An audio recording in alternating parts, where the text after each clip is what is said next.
அன்பிற்கினிய ஆசிரியர் தோழமைகளே, பிஜிடிஆர்பி தமிழ் அழகு 1ல மொழி அமைப்பும் வரலாறும் குறித்த செய்திகளின் 2வது பகுதியை இன்றைய காணொலியில பார்க்கலாம். சொல் அமைப்பின் அடிப்படையில் மொழிகளை எவ்வாறு பிரிப்பர் அப்படின்னு பார்க்குறப்ப தனிநிலை மொழிகள், ஒட்டுநிலை மொழிகள், உட்பிணைப்பு மொழிகள் என 3 வகையாக பிரிப்பர். ஒரு சொல் தொடர்ல எவ்வாறு அமைஞ்சிருக்கு அப்படிங்கிற அடிப்படையில மொழிகளை 3ஆ பிரிக்கிறாங்க. தனிநிலை மொழிக்கு சான்று அப்படின்னு பார்க்குறப்ப சீன மொழி தனிநிலை மொழி. ஒட்டுநிலை மொழிக்கு சான்றுங்கிறப்போ தமிழ் மொழி பின்னொட்டு முன்னொட்டெல்லாம் வரும். உட்பிணைப்பு மொழிகளுக்கு சான்று அப்படின்னு பார்க்கறப்ப சமஸ்கிருதமும் லத்தீனும் உட்பிணைப்பு மொழிகள் அப்படின்னு சொல்றாங்க. தொடரியல் என்பது யாது? ஒரு மொழியின் கண் காணப்படும் பல்வேறு வாக்கியங்களின் அமைப்பினை ஆராய்வது தொடரியல். தொடரை பற்றி விரிவாக ஆராய்வது தொடரியல். வாக்கியம்னாலும் தொடர்னாலும் ஒண்ணு. பல்வகையான தொடர்கள் இருக்கு. இந்த தொடர்களோட அமைப்பை ஆராய்வதுதான் தொடரியல் அப்படிங்கிறாங்க. தொடரியல் எவற்றையெல்லாம் விளக்குகிறது அப்படின்னு பார்க்குறப்போ வாக்கியங்களில் காணப்படும் பல்வேறு உறுப்புகளின் ஆக்கம். அந்த வாக்கியத்தில் அந்த உறுப்பு ஏன் வந்துச்சு, அவற்றிடையே காணப்படும் தொடர்பு, அவற்றினால் உணரப்படும் பொருள், அப்பொருள் தருவதற்குரிய அடிப்படை காரணங்கள், வாக்கியங்களின் புதைநிலை அமைப்பு, புறநிலை அமைப்பு ஆகியவற்றை ஆராய்வது தான் தொடரியல் அப்படிங்கிறாங்க. தொடரியல் எதெல்லாம் ஆராயுது அப்படிங்கிறது ரொம்ப விளக்கமா இங்க சொல்லிட்டாங்க. உறுப்புகளோட ஆக்கம், இந்த உறுப்புகளுக்கு இருக்கக்கூடிய தொடர்பு, அந்த உறுப்புகளால் உணர்த்தப்படும் பொருள், அந்த பொருள் தருவதற்கான அடிப்படை காரணங்கள், வாக்கியங்கள்ல புதைநிலை அமைப்பு, புறநிலை அமைப்பு. புதைநிலைங்கிறது உட்புற தோற்றம், புறநிலைங்கிறது வெளிப்புற தோற்றம், அப்படி எடுத்துக்கலாம். ஒரு வாக்கியத்தில் பயனிலையாக அமையாதவை எவை? நம்ம பயனிலை பார்த்திருக்கோம். பெயர் பயனிலை, வினை பயனிலை, வினா பயனிலை அப்படின்னு சொல்லி. எது பயனிலையா வராது அப்படின்னு கேட்கிறப்போ பெயர் அடையோ வினை அடையோ ஒரு வாக்கியத்தில் பயனிலையாக வருவதில்லை. அழகான ரோஜா, அந்த அழகான அப்படிங்கிற சொல்லோ வேகமாக வந்தால இருக்கக்கூடிய வேகமாக அப்படிங்கிறது பயனிலையாக வராது. அது பெயரடை வினையடைன்னு தான் வரும். தொல்காப்பியர் காலத்திலிருந்து இன்று வரை அந்த அமைப்பு மாறவில்லை. மாற்று இலக்கணம் எந்த ஆண்டு உருவானது? இந்த மரபு வழி இலக்கணம் இல்லாமல், மொழியியல் வழியில இலக்கணம் எழுதுறது இல்லாம மாற்று இலக்கணம் ஒண்ணு தமிழ்ல தோன்றுச்சு. அது எப்ப தோன்றியதுன்னு பார்க்கறப்போ 1950 தோன்றியது.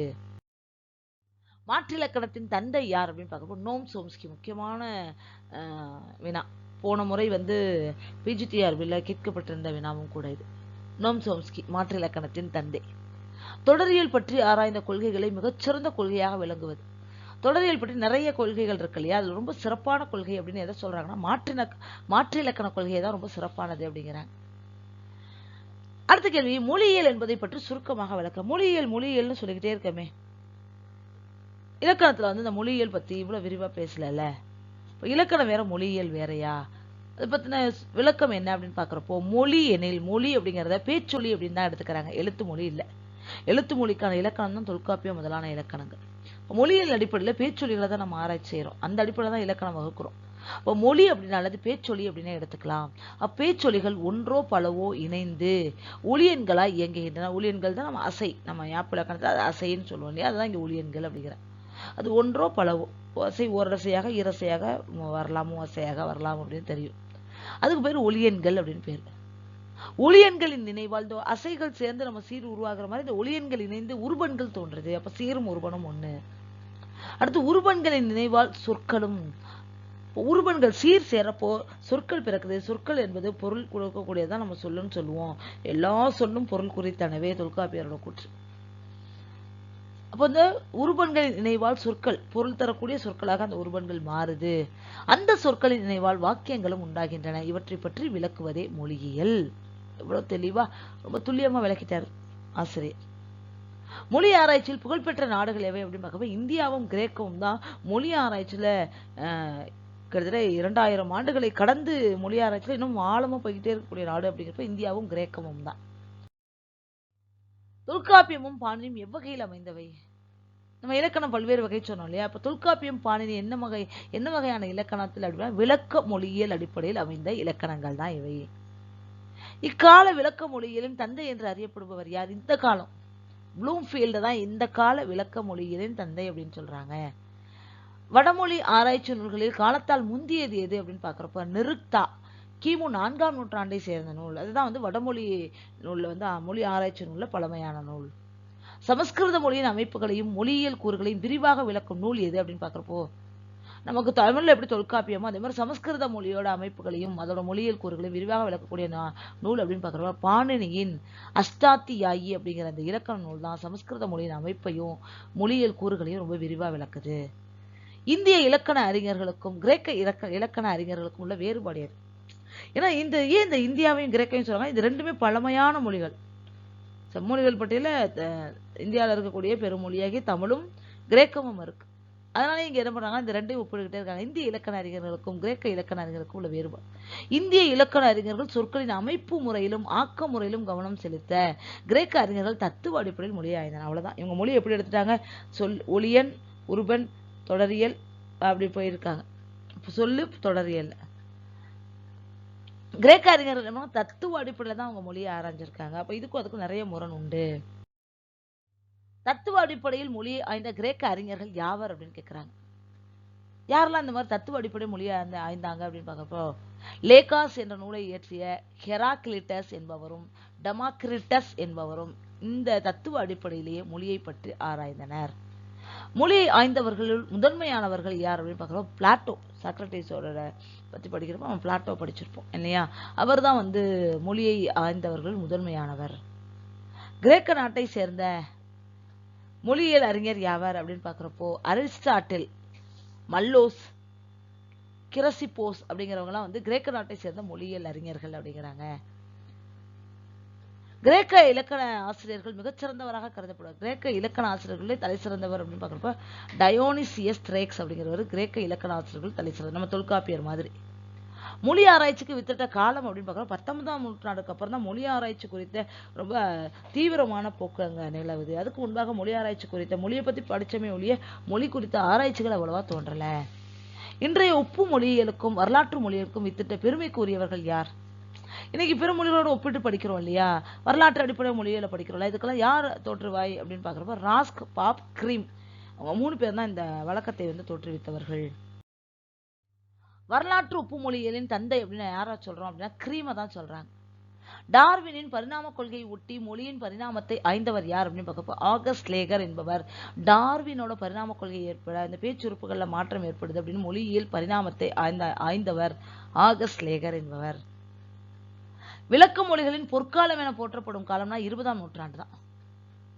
ஒவ்வொரு மொழியையும் ஆராயும் போது பேசும் மக்களின் பண்பாடும் மொழியின் மூலம் வெளிப்படுகிறது என்று கூறியவர் யார்?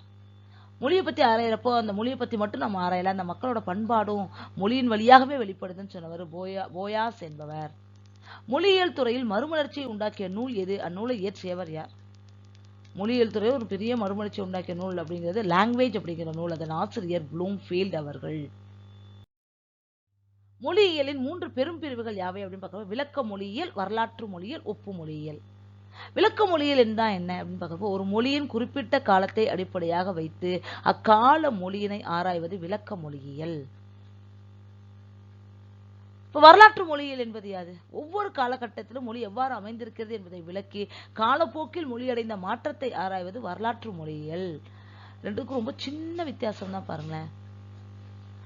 விளக்க மொழியல் இந்த முறை UGTRBல இந்த கேள்வி வந்திருந்துச்சு. இதே நூல்ல இருந்து அந்த சக்திவேல் புத்தகத்துல இருந்து அந்த வினா எடுத்திருக்காங்க. ஒரு மொழியின் குறிப்பிட்ட காலத்தை அடிப்படையாக வைத்து அக்கால மொழியினை ஆராய்வது விளக்க மொழியியல்.